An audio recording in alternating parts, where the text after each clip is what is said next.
Si Mormón pudo ser fiel a Dios hasta el final, viendo todo lo que él vio, nosotros podemos.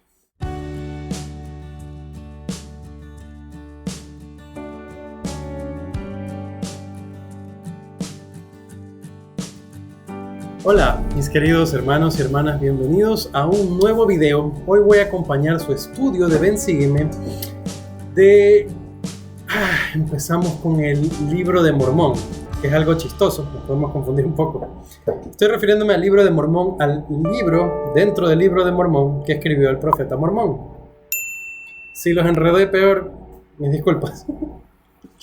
Vamos a conversar dentro del libro de Mormón, del libro que escribió Mormón, los capítulos 1 al 6, que es la asignación de estudio para esta semana, para el estudio individual y familiar. Y vamos a hablar de por qué les estoy diciendo que este hombre era un profeta, historiador, líder, guerrero, etcétera, etcétera. Y vamos para esto a las escrituras. Vamos al capítulo 1. Vamos a leer los versículos 1 y 2. Dice lo siguiente. Y ahora yo, Mormón, hago una relación de las cosas que he visto y oído y lo llamo el libro de Mormón. Y más o menos en la época en que Amarón ocultó los anales para los fines del Señor, vino a mí. Tendría yo unos 10 años de edad y empezaba a adquirir alguna instrucción en la ciencia de mi pueblo.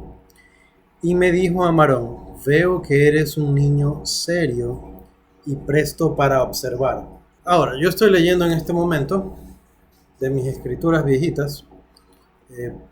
No sé, parece que la iglesia está teniendo algunos problemas con los servidores. En el sitio no puedo acceder a las escrituras por algún asunto, ni tampoco en la app de la computadora. Entonces,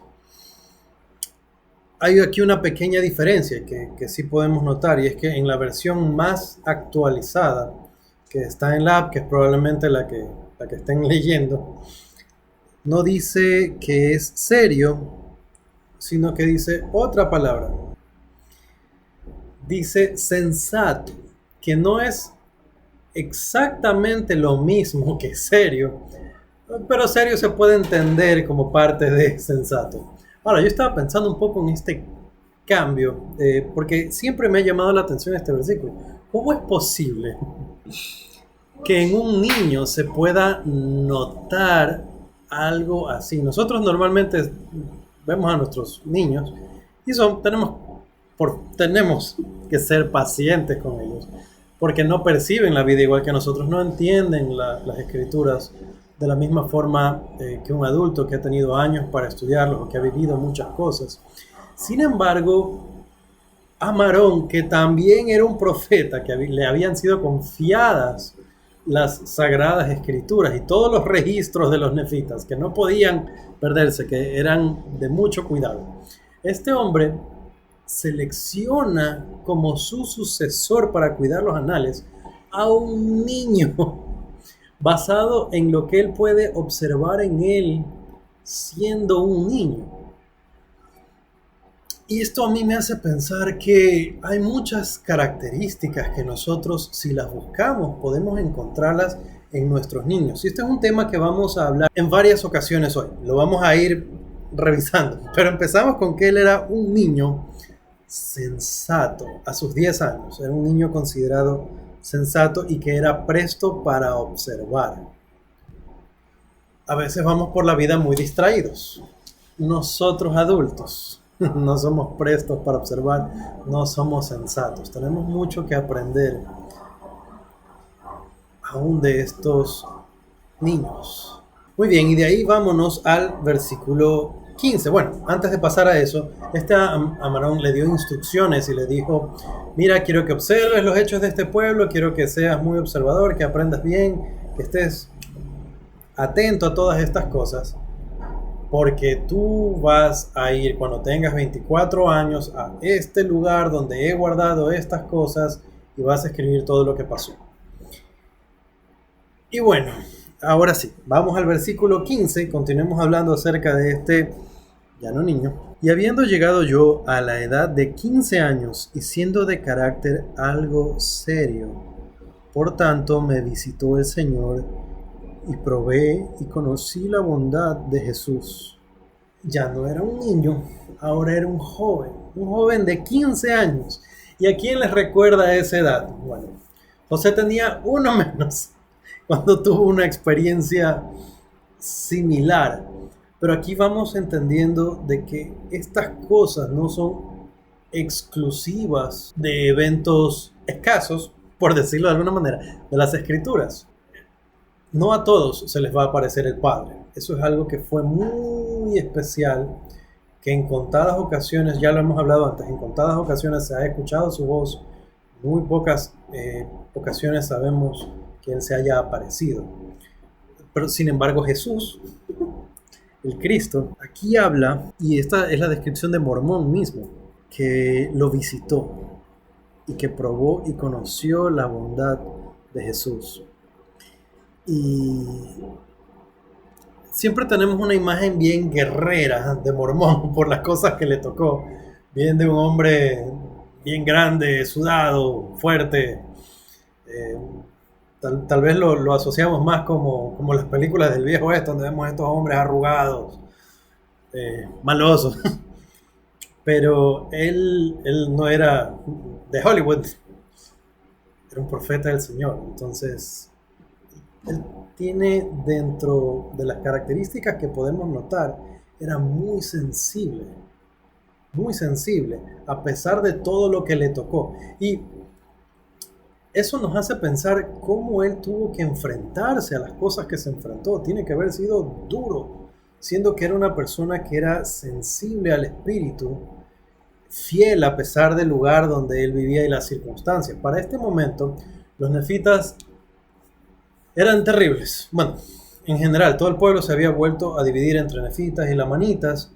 Originalmente los nefitas como los que todavía seguían a Jesús y creían, pero cayeron todos hasta que los que seguían a Jesús no eran más que un puñado dentro de todo el pueblo de los nefitas, que llegó a ser un pueblo muy grande.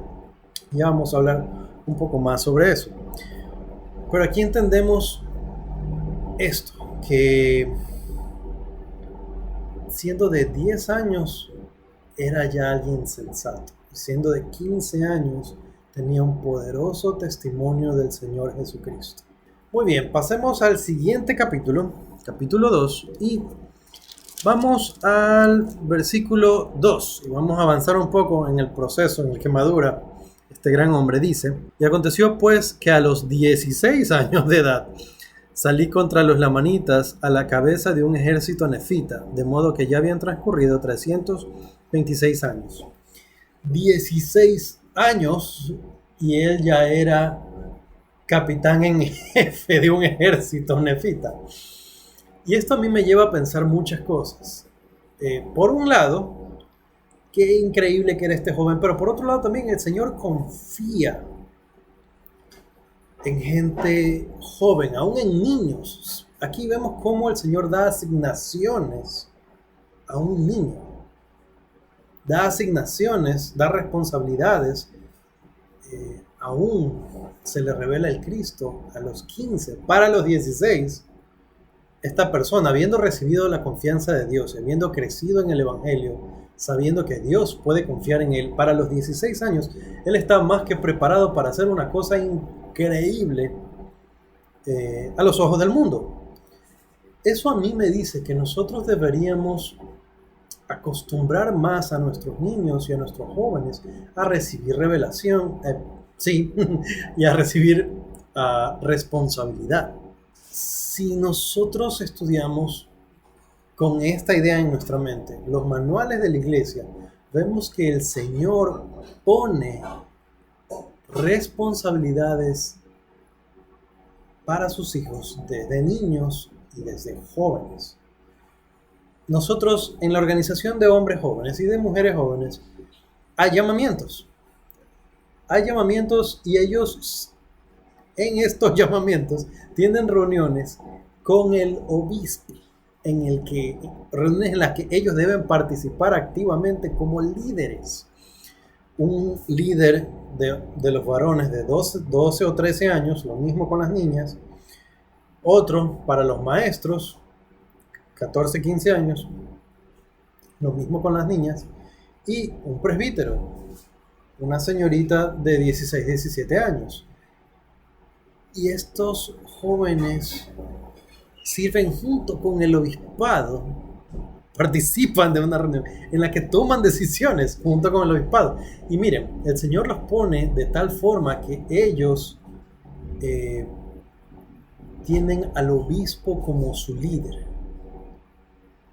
Se asigna maestros, se asigna líderes específicos para hombres jóvenes, para mujeres jóvenes, pero piensen, en el caso del sacerdocio, por ejemplo, su principal líder en el sacerdocio arónico es el obispo, que preside el sacerdocio arónico.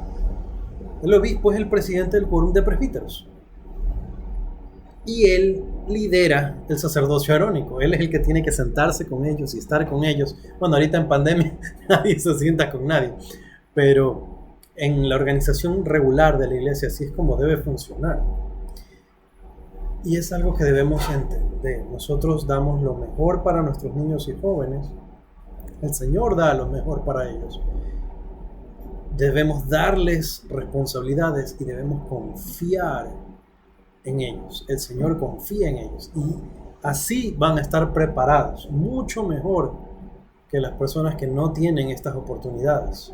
Mormón los llevó a varias victorias, lideró ejércitos primero, como vimos aquí, de 10,000, pero eventualmente él lideró ejércitos de 30,000 contra ejércitos de 50,000 y los hacía ganar, porque era increíble. Ya, obviamente ella no 16 años, pero a medida que él iba avanzando en su carrera. Pero algo que era triste para él es que a pesar de que él recibió esta visita del Señor y que conoció y probó su bondad, a él le fue prohibido enseñar el Evangelio en aquella época, porque la gente era tan inicua. Entonces, él podía ayudar a su pueblo por un lado, pero al mismo tiempo él no tenía esperanza de que realmente pudieran salvarse, porque no se arrepentían. Ahora, vamos a los versículos 13 y 14 del capítulo 2. Dice: pero he aquí fue en vano este gozo mío, porque su aflicción no era para arrepentimiento por motivo de la bondad de Dios, sino que era más bien el pesar de los condenados, porque el Señor no siempre iba a permitirles que hallasen felicidad en el pecado. Y no venían a Jesús con corazones quebrantados y espíritus contritos, antes bien maldecían a Dios y deseaban morir. No obstante, luchaban con la espada por sus vidas. A este punto ellos ya no estaban en victorias, sino en derrotas, y apesadumbrados porque veían a sus familias morir. Hay mucha iniquidad de la que yo sinceramente no quiero hablar. Cuando la lean, y tienen que leerlo, cuando lean estos capítulos, van a ver las cosas que pasaban entre los nefitas, entre los lamanitas. Cuando estudiemos mucho después el libro de Moroni, él incluye cartas de su papá, entonces nos vamos a acordar de esta etapa, y habla de las cosas no solo que hacían los lamanitas, sino de lo que llegaron a hacer los nefitas. Y estaban mal. La guerra los había llevado a perder por completo su humanidad. Y se hallaban en este punto. Ahora, ¿qué aprendemos de eso nosotros? Evitémonos llegar al punto en la iniquidad en el que ya no nos podemos arrepentir. Aquí habla de que a pesar de que ellos se sentían mal y de que tenían aflicciones, y que esto podría haber sido un motivo para que ellos se arrepientan porque se lamentaban, sin embargo, esta lamentación no era el arrepentimiento que nos lleva a, como lo decía Mormón, que conoce muy bien el Evangelio de Jesucristo. Aquí se nota. Él dice: no venían a Jesús con corazones quebrantados y espíritus contritos. Él estaba familiarizado con el Evangelio de Jesucristo y sabía que ellos necesitaban pasar por un arrepentimiento así. Al ver que no era de este tipo, él sabía que era por gusto. Y nosotros vemos gente así que que tiene penas, que tiene tristezas, pero que no tiene la capacidad para humillarse y ser humilde, un corazón quebrantado y un espíritu contrito. No es el caso de la mayoría de nosotros. No vemos las escenas de sangre que veían ellos. Pienso yo que no estamos involucrados en pecados tan serios como los que vieron ellos. Las escrituras hablan de que se habían entregado por completo también a brujerías y a hechizos y cosas de ese tipo. Y si bien ese tipo de cosas existen hoy, pienso yo que la mayoría de nosotros no estamos en ese punto. Así que evitemos llegar a ese punto, arrepintámonos antes, cuando todavía podemos humillarnos y arrepentirnos. Ahora, Mormón estaba súper triste porque él veía esta situación en ellos, él veía cómo no se arrepentían, cómo se volvían peores, cómo a las victorias se lamentaban pero no se arrepentían, perdón, a las pérdidas, cuando perdían batalla, y cuando ganaban se llenaban de orgullo. Y esto fue algo que pasó. Ellos empezaron a tener victorias, pero Mormón ya estaba en este punto que él, viendo cómo estaban, él ya no quería dirigirlos. Ahora, después de estas grandes batallas que tuvieron, ellos lograron tener una época de paz. Como les dije, Mormón los lideró 30,000 contra 50,000 en una batalla y luego otras, y ellos lograron echar a los ladrones y a los lamanitas y a todos los todas las divisiones que había en esa época.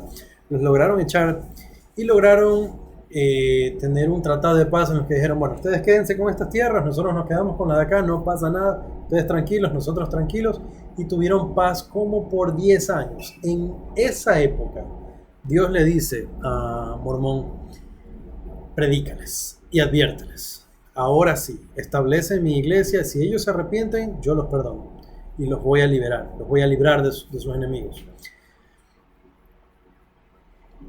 Pero fue en vano. Fue en vano y pasaron estos 10 años, ellos no se arrepintieron. Mormón siguió trabajando, siguió tratando de hacer que se arrepientan, ellos no lo hacían. Pero siguió preparando ciudades, siguió armándolos, alistándolos para el día que vendría la guerra, que inevitablemente vendría. Y pasados estos 10 años volvieron a entrar en guerras. Como les decía, ellos empezaron ganando, pero se llenaron de orgullo. En el momento en que se llenan de orgullo, ahí es cuando Mormón ya no quiere saber nada. Y vamos a las escrituras, estamos en el capítulo 3. Y vamos a los versículos 14 y 15. Y dice lo siguiente: y cuando hubieron jurado por todo lo que nuestro Señor y Salvador Jesucristo les había prohibido, que irían contra sus enemigos para combatir y vengar la sangre de sus hermanos, he aquí, la voz del Señor vino a mí diciendo, mía es la venganza y yo pagaré. Y porque este pueblo no se arrepintió después que lo hube librado, he aquí, será destruido de sobre la faz de la tierra. A partir de ese momento, Mormón dice, no más. No voy a dirigir más los ejércitos nefitas, ustedes no tienen arreglo. Con ustedes no se puede, lo intenté por toda mi vida. No puedo más. Y a veces tal vez alguien podría sentirse así con su llamamiento, con su familia.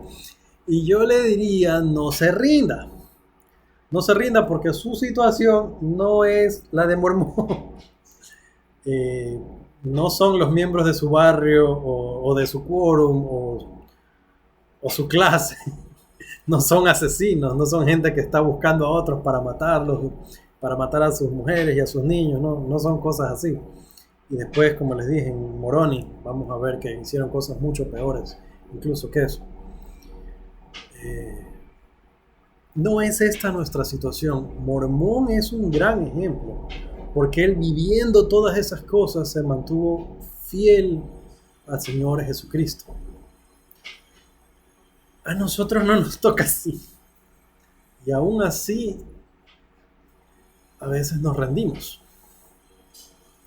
Ahora, él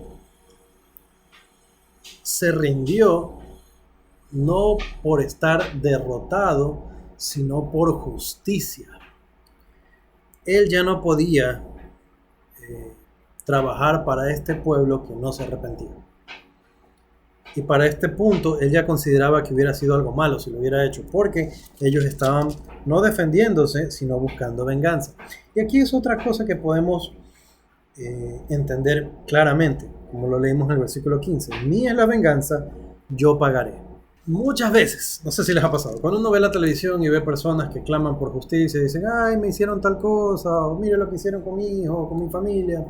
La gente dice, yo lo que quiero es que haya justicia, pero cuando uno discierne bien, lo que nota es que hay gente que lo que desea es venganza. Y otra vez, Mormón estaba familiarizado con el Evangelio de Jesucristo, lo conocía. Cuando Jesucristo visitó las Américas, Él les enseñó a no pelear. Les dijo, no se enojen con su hermano, ni siquiera se enojen con otra persona. No insulten, no se enojen, no peleen. Se acabaron las contenciones. Nosotros podríamos, tal vez, evitar una contención, pero albergar un deseo de venganza. Tenemos que dejarlo ir.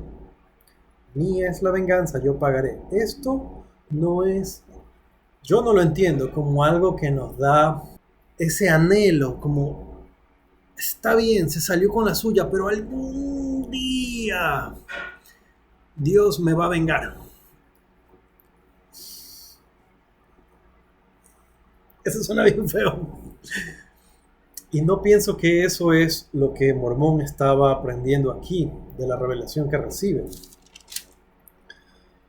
Es la voz del Señor que vino a él, que le dijo, ustedes no se vengan, yo me encargo. Para mí, lo que nosotros debemos hacer es limpiar nuestra mente, sacar el asunto, olvidar el tema, ahí quedó. Y si nos preguntan, bueno, ¿en qué quedó el asunto? No sé, algún día Dios sabrá cómo hace las cosas. Él que sí entiende, él que sí sabe, él que es justo, suyas son las llaves, no es mi problema. No sé. Y esa debería ser en general nuestra actitud. Ahora, en adelante, siguen las guerras, sigue la terrible mortandad. Mormón escribe acerca de ello. Y van de mal en peor. Llega un momento en el que definitivamente no vuelven a ganar nunca. Tienen guerras y guerras y guerras y simplemente van retrocediendo los nefitas. Y Mormón vuelve a dirigirlos, yo pienso que en un sentido no de la exaltación de su pueblo, sino de hacer algo, lo que pueda él hacer. Y se escribe una carta al rey de los lamanitas para que les permita juntarse, y se juntan para una última gran batalla. Y es terrible leer acerca de eso, que está en el capítulo 6, se habla de cómo queda solamente un puñado. Mormón con sus 10,000 cae. Él no muere, cae herido, pero cae como muerto. Queda ahí tirado entre los muertos. Las manitas pasan de largo sin ningún cuidado. Y él, me imagino, tiene que haberse levantado a ver a todos sus amigos. A todos. Son 10,000 los que estaban con él y habían caído todos. Y su hijo, ya para esto él con un hijo grande, como buen hijo, siguiendo sus pasos, también él a cargo de sus 10,000, pero derrotado también, habían caído sus 10,000, quedó él, y se juntan un puñado. Habla de que los sobrevivientes de esta gran batalla fueron 24, y algunos que se pasaron a los lamanitas, y algunos que huyeron para las tierras del sur o para el desierto. Pero se empieza a nombrar a todos los capitanes en jefe, cada uno con sus 10,000. Yo me puse a contarlos, 1, 2, 3, 4. Eran 23 capitanes en jefe, cada uno con sus 10,000. 230,000 almas en esa última gran batalla. Y el pesar, obviamente, por las familias, por las mujeres, los niños que habían caído. Imagínense, si 230.000 eran solo los soldados, ¿cuántos más cuando los lamanitas tuvieron espacio para ir y acabar con sus familias también?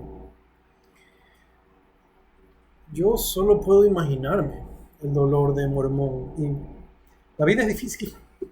En la conferencia se nos habló de que la vida es dura, de que no sería fácil, pero que hay cosas bonitas que vale la pena. El presidente Nelson habló, recalcó de que es optimista. Si Mormón pudo ser fiel a Dios hasta el final, viendo todo lo que él vio,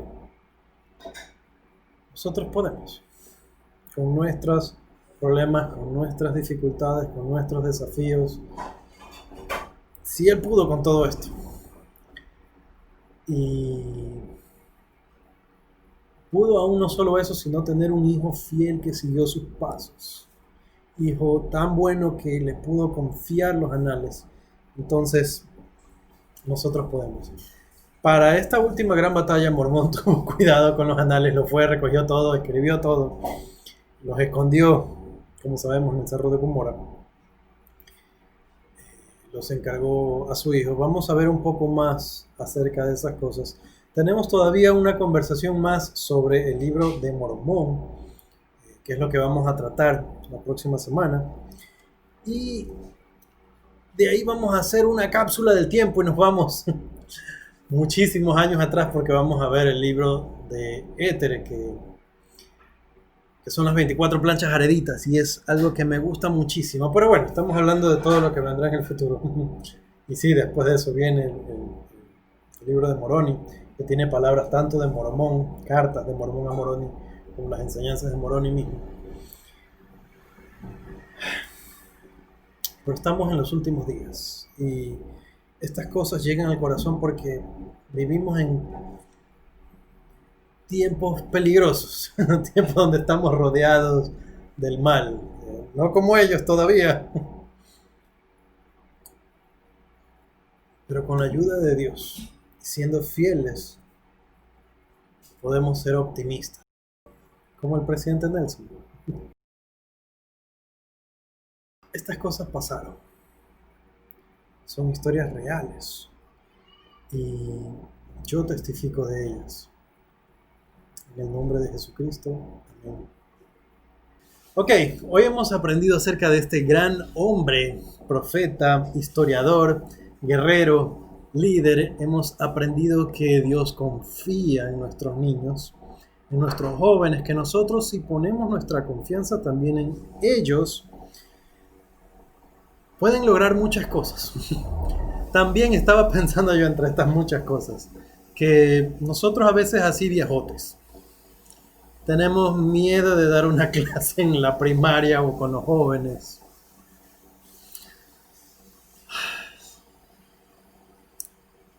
Si Dios confió en niños, confió en jóvenes como José, como Mormón, como muchos otros, nosotros deberíamos tener confianza no solo en ellos, sino también en nosotros. No la confianza en el brazo de la carne, no el orgullo como los nefitas que se creyeron fuertes y fueron arrasados.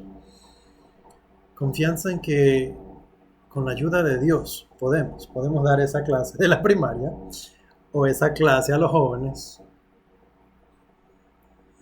en que podemos hacer las cosas que se nos ha pedido. Como lo dijo Nefi, si Dios me pide hacerlo, entonces Él me va a ayudar a hacerlo. Y haré lo que el Señor ha mandado, porque sé que Él nunca da mandamientos a los hijos de los hombres sin preparar la vía para que cumplan lo que les ha mandado. Si les ha gustado la forma en la que he acompañado su estudio, deben sígueme, déjenme su like. Si creen que les ha ayudado de alguna manera, compártanlo con alguien más para que también pueda ayudar a otras personas. Les agradezco muchísimo a todos los que han apoyado hasta ahora a mí y a mis hermanos, a todos los que nos ven semana a semana, a los que están suscritos. De verdad ayuda, gracias. Conmigo es hasta la próxima. Chao.